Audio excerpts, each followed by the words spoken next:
Ayyaana shamaa akkam jirtu hordoftoonni fi kabajamtoonni chaanaalii kiyyaa hundumti keessanuu nagaa keessanii nagaa kiyyaa waaqayyoon galatu kun guyyaa kanas immoo wanta baay'ee tokko isin ajaa'ibuu fi kan sirriitti isin fayyadu isiniif qabadheetii dhufe namoota WhatsApp irraa nu dhokfachuutii barbaadan yookiin immoo nu jalaatii miliquudhaa fi onlaayinii isaanii cufatanii karaa salphaa ta'eetiin hordofuudhaan kan nuuf beeksisu yeroo isaan fakkeenyaaf namni tokko onlaayinii isaa cufate yeroo barbaadetti onlaayinii irra seenee ba'uutii ni danda'a.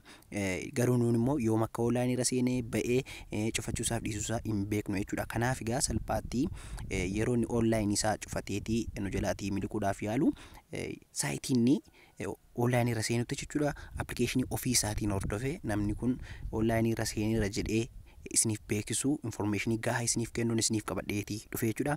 Kanaaf egaa ammaan booda jechuudha namni tokko yoo onlaayinii isaa karaa WhatsApp cufateetii isin kan miliqu ta'e salphaatti yeroo inni onlaayinii isaa banatee yookiin immoo daataa isaa banatutti kun abaluun onlaayinii irra seenee jira WhatsApp fayyadamaa jira jedhee informationii isiniif kennaa jechuudha. Kanaaf egaa appilikeeshinii xiqqoo meegaabaaytii muraasaa kana qabaachuutii qabdu jechuudha. Kanaaf egaa appilikeeshinii kanaan fayyadamuudhaan kan isin kana godhachuutii dandeessanii aappii kanas lafa isin argattanii fakkeenyaaf viidiyoo kiyya innaa akka kanatti ilaaltanii kunuutti as jalaatii barreeffama viidiyoo kana al tokkootiif tuttu jechuudha yookiin kunuutti mallattoo xiyyaa kana jechuudha. Achii booda innaa isin kana tuqxanii kunoo akkuma iddoo kanarratti agartiin aappii as tuquun buufadhaa jedhee barreeffamee ni jira jechuudha. Kanaaf liinkii kana tuqxu jechuudha.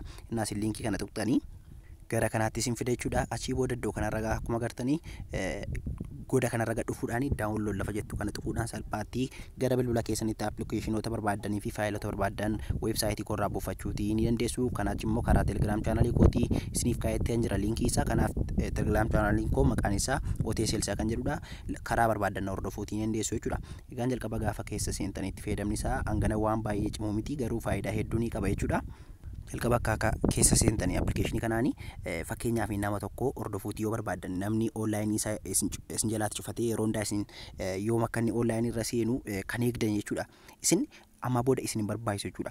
Appilikeeshiniin kun al tokkootiif lakkoofsa bilbilaa nama sanaa guuttu achii booda isin hojii barbaadan yoo hojjettan iyyuu saayitiin onlaayinii irra seenee jirutti isiniif hin agarsiisu jechuudha.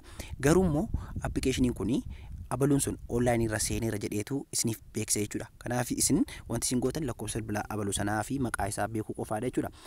Fakkeenyaaf egaa amma iddoo kanarraa akkuma agartanii add number jedha jechuudha. Kanaaf lafa add number jedhu kanaal tokkootiif innaa isin tuqxanii kunootti maqaa nama sanaa isin gaafata. Maqaa nama sanaa ni guuttu jechuudha. Gajallaa kanarratti immoo lakkoofsa nama sanaa guuttu jechuudha. Kunootti akkuma agartanii lakkoofsa nama sanaa daayirektii karaa WhatsApp deemuudhaan koppii godhachuutii dandeessu. Yoo barbaadan immoo qaaliidhaan kan beektan ta'e kunootti koodii isaa wajjin barreessuutii dandeessu jechuudha. Kanaaf aan kiyya kun guuteeteen jira jechuudha waan qaaliidhaan yaadadhuu fi achii booda gaajala kanarraati start tracking kan jettu jirti jechuudha. Kanaaf start tracking kana innaa isin tuqxanii nama sana isiniif hordofuutii ni eegala jechuudha. Saayitii isin kana tuqxanii kaastanii jechuudha. Kunootti yes ni jettu. Saniin booda gaa akkuma agartanii iddoo kanarraa OTSL jedhee lakkoofsa bilbilaa nama sanaa naaf kaa'etu jira. Eessarra akka ta'e Itoophiyaa keessa ta'uusaaf dhiisuusaa iddoo kanarraa isiniif kaa'e jechuudha. Egaan saayitii mataa isaatti yoo namni sun onlaayinii irra kan seenu see ofii isaatii notifiikeeshinii yookiin ergaa gabaabaadhaan gubbaa kanarraa isiniif ergeetu isin beeksisa yookiin waamicha bilbilaa jechuudha. Kunootti jala kanarraa yoo gara natti dabartanii immoo jechuudha kunootti wanta argattanii qabdu kunootti informationii guutuu jechuudha. Kunoo lakkoofsa isaa wanta hunda isaa jechuudha. Riikardi faawundii addana jalatti qabamu walitti qabamu hunda isaa jechuudha. Informationii gahaa addana jala isiniif tuulaati deema. Baay'ee tokko appilikeeshinii ajaa'ibaa jechuudha. Egaan appilikeeshiniin kun gosa lamatu jira kan qarshiin bitamuu fi kan tolaan argamu jechuudha. Yoo kan naaf danda'amu ta'e qarshiin bitee isiniif akkasiin tola argattan godhee isiniif kan qopheessuta. Yoo naaf danda'amu dhiise immoo firiima isaa kana fayyadamtu jechuudha. Egaan amma gara dhumaatti fidaati jiran jechuudha. Fakkeenyaaf WhatsApp irra yoo kan seenan ta'e wanta inni ta'u walumaan ilaallaa jechuudha. Amma namni barbaadu sun bifa kanaatiin gara WhatsApp isaa innaan seenu yookiin onlaayinii irra seenu kunootti amma onlaayinii irra seeneetiin jira. Appilikeeshiniin sun immoo notifiikeeshinii yookiin ergaa gabaabanaaf ergaa jechuudha. Meestii amma gara appilikeeshinii kiyyaa yoo deeme yookiin immoo gubbaa kanarraa notifiikeeshinii yoo gad baasee jechuudha. Kunootti akkuma agartanii maqaa appilikeeshinii sanaa fi lakkoofsa bilbilaa koo wanta hunda isaa iddoo kanarra naaf fida. Innaan tuqeetii jedhu kunootti akkuma agartanii namni kun onlaayinii irra seenuudhaaf dhiisuusaa kunoo iddoo kanarraati gara garanaatti darbuudhaan isiniif fida jechuudha. Kunoo innaan WhatsApp irraa deebi'ee ba'u offline itti deebi'u immoo offline itti deebi'eera jedhetu notification erga jechuudha. Kun akkuma gartanii jechuudha. Kun akkuma gartanii iddoo kanarraati egaa OTSL size is offline jedheeti jira jechuudha. Yoo inni online seen immoo online irra seenee jira jedheetu na beeksisa jechuudha. Kanaaf saayitii inni online irra jiru bifa kanaatiin beekuutii hin danda'a jechuudha nama tokko.